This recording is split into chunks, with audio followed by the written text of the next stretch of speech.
Welcome to my channel guys, my name is crazy Vasta zone AK Sahil. So आज हम बात करेंगे मार्वल्स का नया ट्रेलर मून नाइट। जी हाँ, मून नाइट। तो इसके बारे में आज हम देखेंगे, ट्रेलर को ब्रेक डाउन करेंगे और समझेंगे क्या सीन है, कहां से आया, एकदम से कहां से चांद चमका है। ठीक है, so let's start. Oscar Isaac जो है उसे पहले भी देखा जा चुका है इन एक्स मैन की मूवीज में, जिसमें वो एक विलन बना हुआ था। अब वो वहां से कैसे ट्रांसफॉर्म करके उसको लेके आए हैं मून नाइट में, मुझे भी नहीं पता क्या सीन बनता है, क्या मतलब बनता है seriously.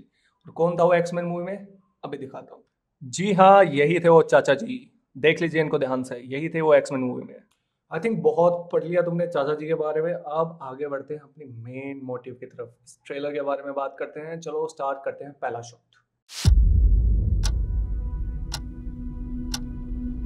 Hello, and welcome to Staying Awake. I have a sleeping disorder. I can't tell the difference between my waking life and dreams. Hello, and welcome. पहले शॉट में आप लोगों को दिख रहा होगा कि ये बंदा मस्त बेड पे लेट के रूबिक क्यूब से खेल रहा है। और जिस शॉट में अगर आपने ध्यान दिया होगा तो लेफ्ट हैंड साइड में देख रहे हो तो एक फोन रखा हुआ है जिसमें एक ऐप ये यूज कर रहा है, जिससे ये जगह रहने का ट्राई कर रहा है। नेक्स्ट शॉट में अगर तुम लोग देखोगे तो देखो इसकी रूबिक क्यूब में ये व्हाइट को जो है कंप्लीट करने वाला होता है एक साइड से, जो कि व्हाइट डिफाइन करता है इसके कॉस्ट्यूम के कलर को कॉमिक्स में। तो काफी लोगों का बोलना था कि भाई इस बंदे की कॉस्ट्यूम व्हाइट क्यों है ना। काफी लोगों ने गैस करा कि हाँ भाई नाम ही मून नाइट है, मून से रिलेटेड है तो व्हाइट ही होगी। बहुत ही बैड एस डायलॉग है इसके पीछे से, इसकी कॉस्ट्यूम व्हाइट क्यों है। देखो स्लाइड्स में दिखाता हूँ। चलो अगर तुम लोग कॉमिक में देखोगे तो यहाँ इसने कॉमिक बुक में बोला है कि मैं खुद को छुपाने के लिए व्हाइट नहीं पहनता हूँ, बल्कि इसलिए पहनता हूँ ताकि सब लोग मुझे देख सकें आते हुए, ताकि वो मुझे देखें और समझे कि वाह क्या आसान टारगेट है, व्हाइट पहन के आया फुद्दू इंसान, मारो साले को। और उनको लगे मैं आसान टारगेट हूँ, जबकि जब मैं उनकी वाट लगा दूं तो उनको खतरा फैल जाए सब जगह, सब गैंग्स में, कि वो तेरी की एक व्हाइट कलर के कपड़े पहन के बंदा आता है वाट लगा देता है सबकी। देखो अगर कॉमिक्स उठाओगे तो कॉमिक्स में देखने को मिलेगा कि इस बंदे का नाम होता है, मेन कैरेक्टर का नाम होता है मार्क स्पेक्टर।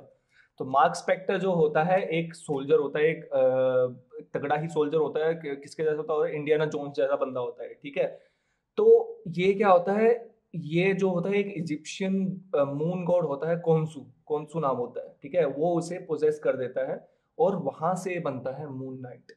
अब ये पोजेस क्यों होता है, क्योंकि ये भाई वो चुल होती है ना, वो पिरामिड्स में देखने का ये क्या है, कहाँ पे क्या है, ये वो फलाना दिख रहा। तो अब चुल रहेगी तो झेलो। तो वही सीन होता है इसके साथ। तो इसी वजह से ये ऐसे ट्रांसफॉर्म होता है इनटू मून नाइट। ठीक है, चलो अभी आते हैं नेक्स्ट क्लिप पे, क्लिप नंबर 2। यहाँ तुम देखोगे कि बहुत सारे लोग लगा रहे हैं बंदा डोर पे, और टेप भी लगा रहा है ताकि उसे पता चले कि डोर किसी ने खोला या उसकी दूसरी आइडेंटिटी ने खोल के डोर बाहर गया कि नहीं गया। ठीक है, और क्या सीन है क्या नहीं। और लॉक लगाता है पैर में भी, देखो कॉम्बिनेशन वाले लॉक है। जो कॉम्बिनेशन वाला लॉक होता है, जिसको कॉम्बिनेशन पता होता है वही खोल पाता है। तो अब हो सकता है कि ये जानबूझ के लगा रहा हो ताकि दूसरी जो आइडेंटिटी है वो उस लॉक को खोल ना पाए। तो जो ये बंदा इतने सारे लॉक लगा रहा है, इससे क्या प्रूफ होता है, इससे यही प्रूफ होता है कि भाई इसकी फटी पड़ी है। बहुत कुछ इसने ऐसा झेला है जिंदगी में या सपनों में देखा है जिससे इसकी फटी पड़ी है कि भाई कहीं से फिर से इसकी दूसरी आइडेंटिटी ना टेक ओवर कर ले और फिर से कुछ गलत ना कर दे या फिर कुछ छापा ना हो जाए। तो यही रीजन है इसके पीछे। चलो आगे बढ़ते हैं अभी। अब देखो तगड़ी बात यह है कि अब हो सकता है इसकी कोई डिफरेंट आइडेंटिटी टेक ओवर करके, कपड़े पहन के बाहर क्राइम करके, कुछ मजे मस्ती करके आ गई और सो गया। कुछ भी हो सकता है, हमें नहीं पता। अब ये मूवी देख के ही पता चलेगा कि अलग कपड़ों में कैसे उठा। देख रहे हो जैसे उठ के एकदम से भागने का ट्राई करता है, तो इसका एक वो सैंड का एक रिंग बना हुआ है, उस पर पैर रखता है और गिर जाता है, पैर फिसल जाता है इसका। तो क्यों है, इसका मतलब ये है जो जो ये रिंग बना रखी है सैंड की, ये सैंड वगैरह या फिर जो आटा वगैरह होता है या फिर जो भी पाउडर फॉर्म की चीजें होती हैं, ये आपने अगर देखा होगा तो हॉरर मूवीज में बहुत यूज होती है, ताकि एक डीमन की प्रेजेंस को का पता लग सके या पता कर सके। क्योंकि भूतों के तो भाई पैरों के निशान आते हैं ना। तो इस बंदे ने भाई इसीलिए चारों तरफ अपने रेत या फिर आटा जो भी फैला रखा था, ताकि उसको पता चल सके कि कौन आ रहा है या फिर उसका कोई दूसरा कैरेक्टर तो नहीं है अंदर बाहर कर रहा है उससे, ताकि पैरों के निशान छप जाए। है ना, थोड़ा तो लॉजिक है, पर ठीक है, बेवकूफ थोड़ी ना है वो भी है। दूसरी जो उसकी है, दूसरे जो उसके कैरेक्टर्स हैं, उनको क्या दिखेगा नहीं यहाँ पे रेत है, नहीं वो तो पैर रखेंगे, वो तो दिखाएंगे हम गए थे बाहर। चलो छोड़ो ये सब बाद में, अभी नेक्स्ट क्लिप देखते हैं उसमें क्या है। I think I'm losing it. Real catch you are. You're bloody useless, Stevie. Stephen. देखो इस क्लिप में दिख रहा है कि ये बस की तरफ भाग रहा है, बट अब अगर तुम्हें नवंबर वाला टीजर याद हो, उसे उठा के देखो जरा, उसमें दिखता है कि ये उस बस से टकरा जाता है और अपने हाथों को देखता है तो पता चलता है कि इसके हाथों में इसने व्हाइट कलर के ग्लव्स पहने हुए, बहुत ही फैंसी से। कनेक्शन है भाई, देखा?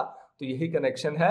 अब एक ये दिखता है कि हमें ये एक आर्ट गैलरी की तरफ जा रहा है, राइट? तो जाते हो जब दिखता है, वो आर्ट गैलरी में क्या लगा होता है? इजिप्शियन गॉड से रिलेटेड एग्जीबिशन लगा हुआ है, ठीक है? आर्ट गैलरी में एग्जीबिशन लगा हुआ है गॉड्स का। देखो पंगा ये नहीं है कि आर्ट गैलरी में इजिप्शियन गॉड्स का एग्जीबिशन लगा है, पंगा ये है कि ये इसलिए लगाया गया है ताकि व्यूअर्स जो हैं उनको पता रहे कि भाई चल क्या रहा है, कौन है ये बंदा, क्यों ये आर्ट गैलरी में जा रहा है, इनका इजिप्शियन गॉड से क्या लेना देना है। भूल गए इजिप्शियन गॉड, क्या नाम था उसका? खोन्सू। कौन था वो? इजिप्शियन गॉड जिसने इसको पोजेस कर रखा था, जिससे इसको पावर मिली थी, ठीक है? सो भूलना नहीं। चलो अभी आगे देखते हैं क्या सीन है। अब तुम देखोगे कि ये अपने ऑफिस में होता है, ठीक है? वहां पे भी सब वही गॉड्स वगैरह से रिलेटेड चीजें भी रखी हुई हैं, इजिप्शियन गॉड्स वगैरह से रिलेटेड। एक तो भाई मार्वल वालों ने अब सब जगह इजिप्शियन गॉड को भर दिया इसके ऑफिस में भी, ठीक है? यही प्रूव करने के लिए भी हाँ इजिप्शियन गॉड है जो इसको पावर देता है, हाँ वही है। चलो ठीक है, अच्छी बात है, कोई दिक्कत नहीं है। लेकिन एक चीज और अगर तुमने देखी होगी तो ऑफिस में इसकी जो ये कलीग थी इसके बहुत मजे ले रही है। इसका रीजन बस यही है कि ये हमारा जो बंदा है ये ऑफिस का बहुत ही फट्टू बंदा है जिसके सब मजे लेते रहते हैं। और हमारा जो मेन कैरेक्टर है जो बनता है अपना व्हाइट नाइट, वो मेन कैरेक्टर तो इतना फुद्दू सा तो नहीं है, वो तो एक सोल्जर है भाई, वो तो तगड़ा इंसान है, इंडियाना जोन्स जैसा। तो ये जो पर्सनैलिटी अभी हमें दिख रही है इस कैरेक्टर की, ये रियल वाली नहीं है, कोई दूसरी पर्सनैलिटी अभी हमें दिखाई जा रही है ट्रेलर में। अब रियल मूवी में कुछ अलग ही होगा, देख लेना तुमसे। चलो खैर छोड़ो, अभी नेक्स्ट क्लिप देखते हैं क्या सीन है उसमें। I can't tell the difference between life and dreams. Thank you. Lost the contact lens. Hope you find it. Thanks. तो भाई साहब सबको अपने मजे देने के बाद ऑफिस से बंदा घर पहुंचता है और जैसे ही घर पे पहुंचता है इसको आवाजें सुनाई देने लगती है। जैसे पीछे मुड़ता शीशे में देखता भाई साहब व्हाइट नाइट अपीयर हो जाता है। वहीं पे पहला अपीयरेंस होता है व्हाइट नाइट का, वहीं पे देख के इसके लग जाते हैं। किसके नहीं लगेंगे यार, सबके लग जाते हैं। भाई साहब जो इफेक्ट दिया है यहाँ पे तगड़ा ही मजा आ गया देख के, एकदम रोंगटे खड़े हो जाते हैं। और भाई साहब व्हाइट नाइट क्या लग रहा है, पीछे से मून की लाइट आ रही, आहा एक नंबर। तो गाइज उसके बाद आता है ये कॉरिडोर वाला सीन जिसमें पहली एंट्री होता है, पहला क्लियर शॉट है खोंशू का, जिसमें वो भाई साहब क्या इसका मुंह दिख रहा है, हाथ में लेके खड़ा है, डंडा उस पे है चांद, और इसका जो गला देखो, गला तो है ही नहीं भाई, सर में हवा, एकदम हवा में तैर रहा है सर इसका। ओ तेरी चीज है, सही है, एकदम धांसू लुक दिया है इसको यहाँ पे भाई। तभी अपने खोंसू भाई साहब एकदम चल के आते हैं कॉरिडोर से, एकदम हीरो की तरह एकदम टक टक टक करते हैं और फ्लिप पे हाथ रखते हैं और उसके भाई मुंह में, दोनों मुंह में, ठीक है? मुंह में आने के बाद एकदम से खुलता है लिफ्ट का दरवाजा, पता चलता है वहां पे तो एक आंटी है बुढ़िया। मजा आया एकदम वो सीन देखने के बाद। चलो अभी नेक्स्ट क्लिप देखते हैं, उसमें देखते हैं क्या हो रहा है, फिर उसको एक्सप्लेन करते हैं क्या सीन है।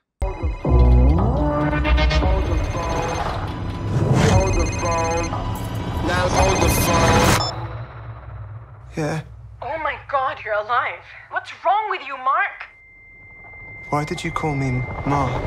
अब इस वाले शॉट में बंदा म्यूजियम में घुसता है, उसे रिफ्लेक्शन में दिखते हैं अपने ही दो रिफ्लेक्शन। भाई साहब बंदा तो वहां से निकल लेता पर रिफ्लेक्शन वहीं पे मिरर में अटके रह जाते हैं, वहीं पे स्टिल रहते हैं। इससे पता चलता है कि इस बंदे की दो अलग और पर्सनैलिटी हैं, जिसमें टोटल मिला के हो गई 3, और चौथा अपना मून नाइट। फिर भाई साहब इसको अपने ही घर के एक स्कूपिया सी जगह पे मिलता है एक फोन और एक चाबी। तो ये फोन और चाबी किससे रिलेटेड है? अब इसके रिगार्डिंग इसको आता है कॉल। उस कॉल पे बोला जाता है हेलो इज इट मार्क। अब तुम लोग सोच रहे होगे मार्क कौन है? अब ये मार्क है, मार्क स्पेक्टर, जिसकी हम बात करते आ रहे हैं वेरी स्टार्टिंग से, जो कि अपना कॉमिक्स में मेन बंदा है जो बनता है मून नाइट।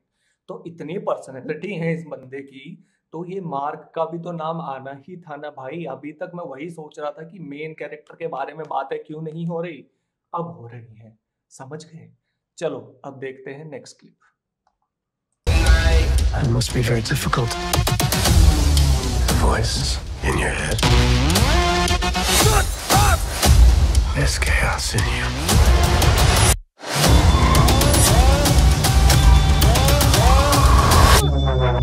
तो दोस्तों अब यहाँ एंट्री होती है ईथन हॉक्स की, जो कि है एक बाबा जी इस मूवी में, या पता नहीं बाबा जी है या फिर क्या है, क्रिमिनल ऑर्गेनाइजेशन का बंदा है। पर अगर इसके पास बंदे देखो तो दोनों के पास हथियार हैं और इसके सामने लोग झुक रहे हैं।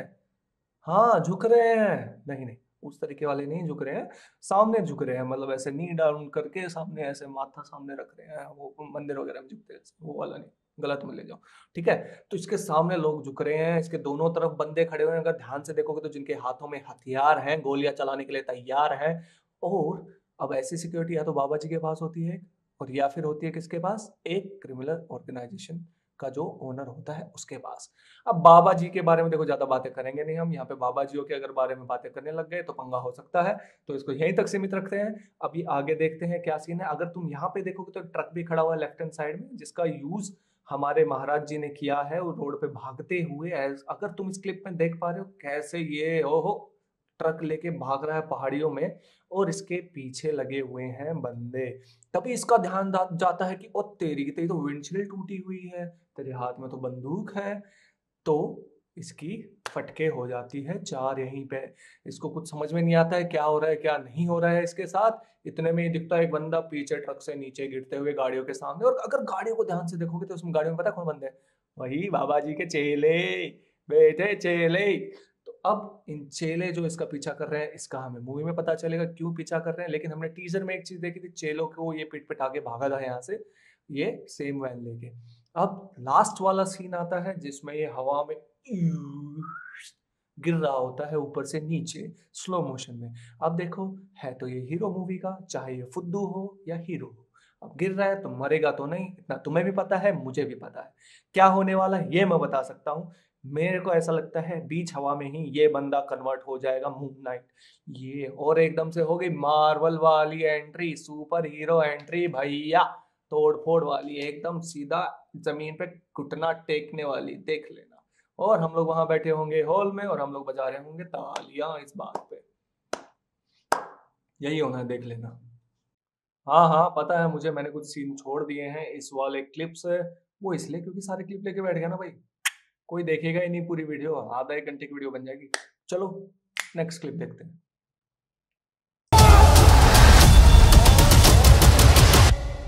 Embrace the chaos.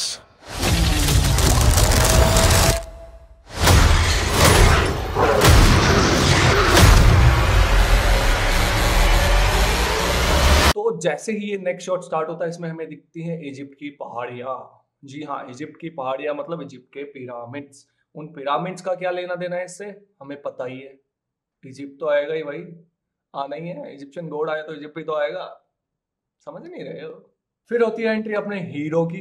जी हाँ ये हीरो, मुझे यहाँ पे ये बस डाउट लगा है कि यहाँ पे ये हो सकता है मार्क, जो हमारा रियल कैरेक्टर जिसके बारे में हम बात करते आ रहे हैं। जी हाँ भाई, क्योंकि इसका लुक देखो यहाँ पे बहुत ही धांसू लग रहा है, एकदम एकदम बहुत ही सॉलिड वाला लुक दिया है यहाँ पे। तो मुझे लग रहा है ये वही अपना रियल कैरेक्टर है यहाँ पे, जो कि किसी टूम में दिख रहा है या फिर पता नहीं उसी इजिप्ट की पहाड़ी हो या फिर जिसको पिरामिड्स बोलते हैं उसके अंदर बैठा हुआ है। मे भी हो सकता है, वो मूवी में ही पता चलेगा।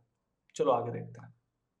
फिर हमें यह बंदा दिखता है चोरों की तरह भागते हुए, जिसके हाथ में एक बैग है। पर जरा ध्यान से इसकी शैडो को देखो, शैडो में क्या है, शैडो में है चांद। तो ये चांद जो है इसकी शैडो में दिख रहा है, इसका मतलब इसके ऊपर साया है अभी भी। और ये पागलों की तरह हंसते हुए भाग रहा है, पता नहीं क्यों, मूवी में पता चलेगा ये भी। बाकी मैं जितना एक्सप्लेन कर सकता हूँ कर रहा हूँ। तो फिर आता है ये वाला शॉट जहाँ पे हमारे भाई के ऊपर पट्टियां चल रही हो, पीछे से साउंड आता है एम्ब्रेस द केओस, और इसके ऊपर पट्टियां ऐसे लपेट रही अपने आप ही, मतलब ये कन्वर्ट हो रहा है मून नाइट में। काफी मस्त वीएफएक्स का सीन है। एज अ वीएफएक्स आर्टिस्ट मेरे मुंह से निकला वाह क्या बात है। ठीक है, अब इसके बाद अगर तुम ध्यान से देखोगे तो इस वाले फ्रेम में जरा जूम करो, पीछे तो देखो, देखो कोई तो खड़ा है, पीछे खड़ी है, कोई खड़ा है, पता नहीं क्या है, खड़ी है या खड़ा है, पर जो भी है पीछे कोई इसे देख रहा है कन्वर्ट होते हुए। इसका मतलब इस बंदे का भी रोल आने वाला है आगे, कि ये कौन था, क्यों देख रहा था, क्या है। ओके चलो अभी आगे बढ़ते हैं। अब इस वाले शॉट में हमें दिखता है किसी की बहुत बुरे तरीके से धुलाई करी जा रही है हमारे मून नाइट भैया के द्वारा। और तुम लोगों को लगा होगा पहले कि ये कोई इंसान को मार रहा है, पर नहीं, रजूम तो करिए महाराज, ये कोई इंसान नहीं है। जरा पैर देखो, जरा कान देखो, कितने लंबे लंबी चीजें हैं इसके पास। तो ये इंसान तो नहीं है। तो ये हो सकता है कुछ भी, कोई भी एलियन हो सकता है, कोई भी जानवर हो सकता है। तो ये भी चीज, वैसे तो मेरे दिमाग में एक थॉट आया था क्योंकि एक मार्वल की एक कॉमिक्स थी जो रिलेटेड थी वेयरवुल्फ से। तो मुझे लगा कि आगे चल के मार्वल्स वाले जाके वेयरवुल्फ्स को भी इंट्रोड्यूस करने वाले हैं अपनी सीरीज में, अपने मार्वल की मूवीज में। तो इसलिए मुझे जहां तक लग रहा है ये एक वेयरवुल्फ है जिसको ये दे धनाधन कुटाई कर रहा है, और आगे चल के इसका यूज होने वाला है एज ए मार्वल मूवीज में इस सीन का। ओके, सो चलिए अब आगे बढ़ते हैं। तो हमारे मून नाइट भैया तेज धनाधन ठोकने के बाद उस एलियन को चल के आते हैं एकदम स्वैग में कैमरा की तरफ, और हमें दिखाई देती है एक और डिटेल। तो जरा ध्यान से देखिए, उनकी छाती पे तुम्हें दिखाई देगा एक आधा अधूरा चांद। वो चांद वो एज अ हथियार यूज करता है, जहां तक मुझे लगता है उस चांद का यूज हुआ है मूवी के पोस्टर में भी। इससे ज्यादा मैं पकाने वाला हूं नहीं। तो अगर वीडियो पसंद आई हो तो लाइक ठोको, कमेंट करके बताओ अच्छा लगा या नहीं लगा, और अगर बहुत ही अच्छा लगा है और पसंद भी आया है तो जो लाल कलर का बटन है मेरे यूट्यूब चैनल पे, उस पे जाके हमारे नाइट भैया की तरह कर दो दे धनाधन। थैंक यू, नमस्ते।